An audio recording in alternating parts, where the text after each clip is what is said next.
Welcome back to Flow Made Simple. One of the biggest benefits of mace training is building stronger forearms, but you've got to watch out for your wrists, and I learned this the hard way.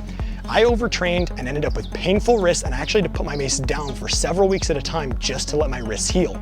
And that's why today I'm sharing my 10 favorite mobilizations and mace movements for building stronger wrists.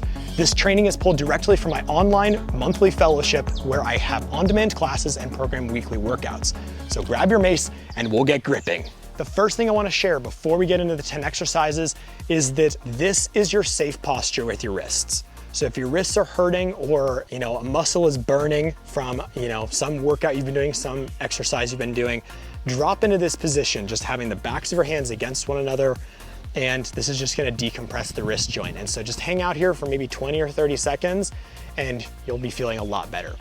Now, that brings us right into the actual mobilizations themselves. First is really simple. These are going to progress in their difficulty, and this first one is the most basic, and you've probably even done it before. And that's just going to be a very basic wrist circle. And so I'm just going to be turning the hands around like so, getting a little bit of rotation through the wrists, flexing and extending them. And to make it a little bit more interesting, you also can add your fingers into the mix. And so to start, I'm going to have my hands straight out in front of myself. I'll stack them all up so they're kind of on top of one another. And then I'll just lift the pinky, lift the fingers off, and kind of roll them around. And so then I'll end up rotating my wrists, flexing and extending them, and I'm also moving my fingers around as well. And so this is just a really nice, simple movement, getting the wrists and the hands ready for anything. And as you're doing it right now, you can probably realize you only need a few seconds of this before you start noticing that it just kind of lights up your hands, both the backs of your hands and of course the fronts of your hands in your palm.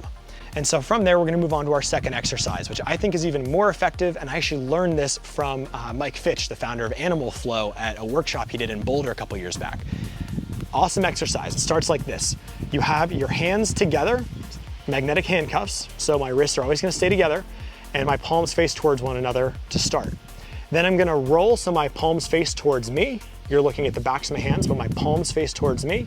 And then I'll continue that rotation, keeping my wrists together all the way through.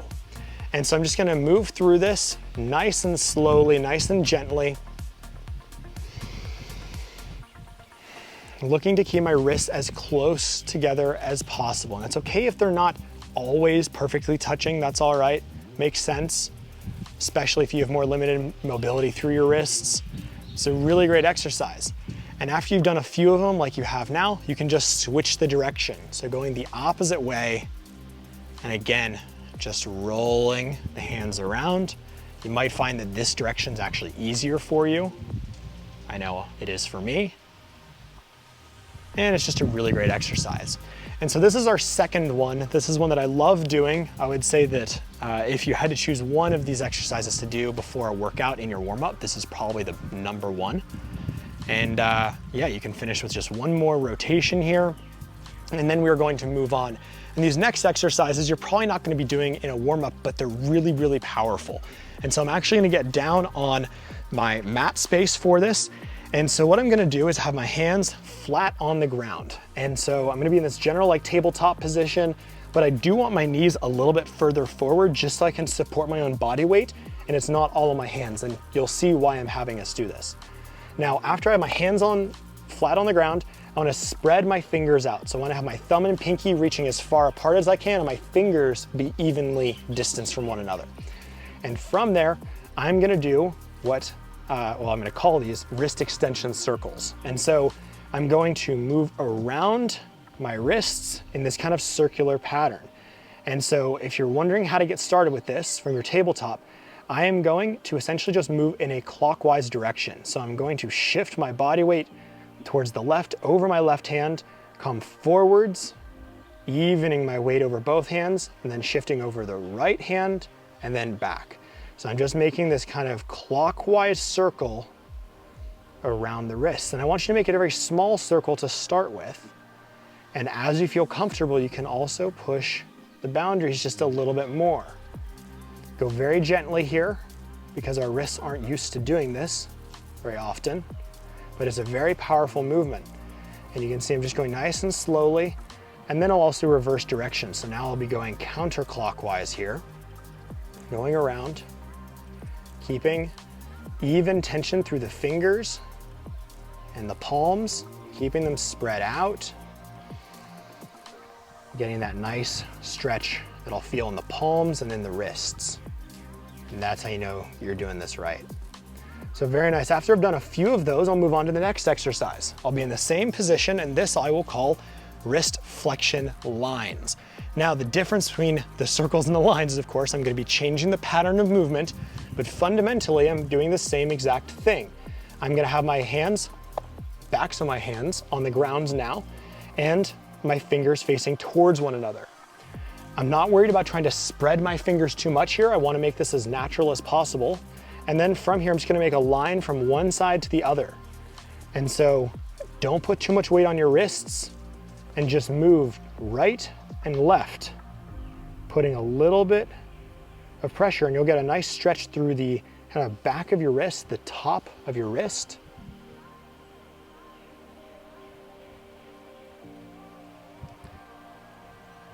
And again, nice and gentle, no need to push it. And after I do a few seconds of that, I'll come back up and I'll rest. And there you go. You can already kind of feel that we just did two different end ranges of motion very gently. So we did that wrist extension and then we did wrist flexion. And so that's why I like doing those exercises. It puts the joint in that end range of motion and helps me to just get more comfortable with it to be able to open it up. So from there, we are now going to focus on the fingers. And so we're gonna do something a little bit similar. This time I wanna have even more weight in my legs so that I have even less of it on my hands, because this next one I'm going to be calling finger planks. So I'm just gonna be holding essentially like a plank position, you know, with my hands flat on the ground, except that I'm gonna have them raised up. And so I'm gonna have my fingers extending slightly so my palms are not on the ground. I wanna have my fingers pretty straight, and I'm just gonna put the tiniest amount of weight on myself here. Like, you know, maybe 20 pounds, if that. Not very much at all. And my goal is to keep my fingers straight and to feel in control. So I don't wanna have my fingers bending under the weight. I wanna be able to actually maintain conscious control over the shape of my fingers, over the shape of the joints as I'm in this position. So finger planks, really good for strengthening the fingers, soft tissues there. Do just one more second. You can kind of see I'm leaning forwards and backwards just to be able to increase the pressure and then decrease it. So I'm never overloading these joints, because again, my goal is to strengthen the soft tissues and to warm them up. Beautiful. My next exercise here, it's actually the last mobilization exercise before we pick up the mace, is going to be also for the fingers, but in the opposite way. And so you can even sit back pretty far here. But what I'm gonna be doing is having my hands flat on the ground again, and then this time I'm gonna be lifting my fingers and my thumbs off the ground. So I'm extending my fingers up. And you'll find this is very hard to do if your weight is straight over the wrist. So if the wrists are fully extended, it's very hard to extend your fingers. So that's why I'm suggesting leaning back, and then you'll have a little bit more room to be able to extend the fingers up. And maybe you can feel the backs of your hands working right now, and that's wonderful. So there you go. Those are some basic exercises that are really great for opening up the wrists and the fingers, getting those soft tissues strengthened in a variety of ranges of motion. And now we're gonna grab the mace for these last 4 exercises. And I love these. So,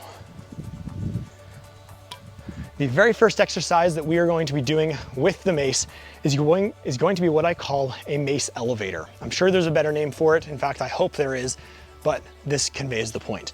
Now there's 2 different kinds of elevator. We're gonna be starting with the first one. First elevator has me holding the mace like this. And I wanna be keeping my wrist joint straight. And so if you look on the screen right now, I have my wrist straight. So my knuckles are in line with my wrist. This is not straight, and this is not straight. Obviously I'm flexed here and extended here. So I wanna have a neutral, straight wrist as I go through this exercise.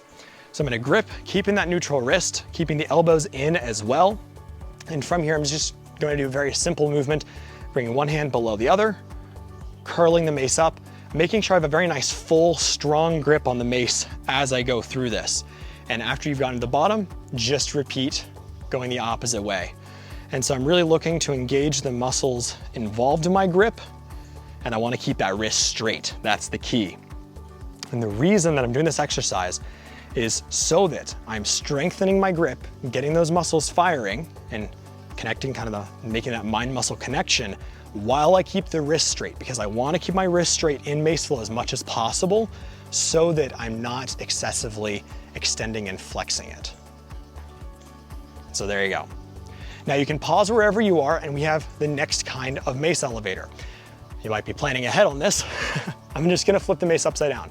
So that was a head down elevator, this will be head up elevator.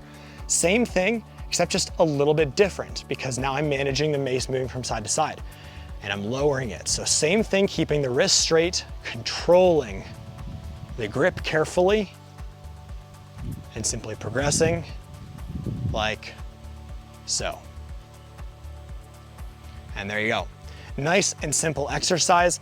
And from there, we're gonna move on to our last two exercises in this little training. The next one might be the most challenging one, but it's very much worth doing. And it's important that you do this one after you make sure that your wrist can be straight. So it's great to do some elevators before you do this next one. And that is very simply going to be holding at the bottom, and I want to be moving the mace from one side to the other with just this single arm. Keeping the mace head centered over my wrist. I want to keep that wrist straight, nice solid grip on the mace, and be able to balance it. You can obviously use a heavier mace for this to make it even more challenging, but it'll still be reasonably challenging even if you have a light mace, especially if you tip the head of the mace and kind of have to get your hand back under it. That can be really excellent as well. You'll feel your grip really firing. And then of course you can just switch hands. So same exact movement. And if it's too hard for you to do this at the bottom of the mace, luckily you got a really easy fix of just choking up on the mace, and that'll reduce the challenge. But I definitely recommend that you practice this movement, especially if you're working towards one arm 360s or improving your mills. Doing an exercise like this is invaluable. So here is what I just call a single arm mace hold. And again, I'm just moving it around, really getting my coordination firing, feeling my grip kind of automatically adjust to control the mace. And again, you'll feel those muscles really engage. Now the last movement today, really nice simple one, but super essential, and it's definitely more advanced than the other ones we've done today, is what I call a lateral swing, which looks like this. And there's a bunch of different versions to the lateral swing. Some look nice and simple like this. Others I'll catch at the tail and then push out. And so that requires, of course, a bit more wrist strength as well. And really the variation is up to you. I'm just gonna cue you through a very simple one so you can figure this out right now, if you haven't yet. So I'm gonna take my mace, grab at the top of the knurling, so I have a nice solid grip on the mace here. It's nice and in control. And I'll initiate my swing because I'm going side to side only, like a pendulum. I'm gonna tuck the tail straight behind my arm and point the head straight to the side. So tail behind, head to the side, swing, and catch with the opposite hand. Tail behind, head out, swing. Tail behind, head out, swing. Tail behind, head out, swing. Tail behind, head out. And simply continue like so. And the great thing about this particular movement is that as the mace comes across, I still want to keep my wrist straight, but I will be pointing my hand. And that's really key, because as the mace generates that centrifugal force and my wrist is in this particular position, it'll help my grip to adapt to keep that wrist safe and to keep the wrist straight. So keeping that joint nice and happy. If you enjoyed today's training, you will absolutely love the on-demand 60-minute mace flow workouts I teach in the fellowship. The fellowship is where I teach everything that I know about the mace so you can flow like a warrior. And to learn more about the 5 core parts of the fellowship, just click the link in the description down below.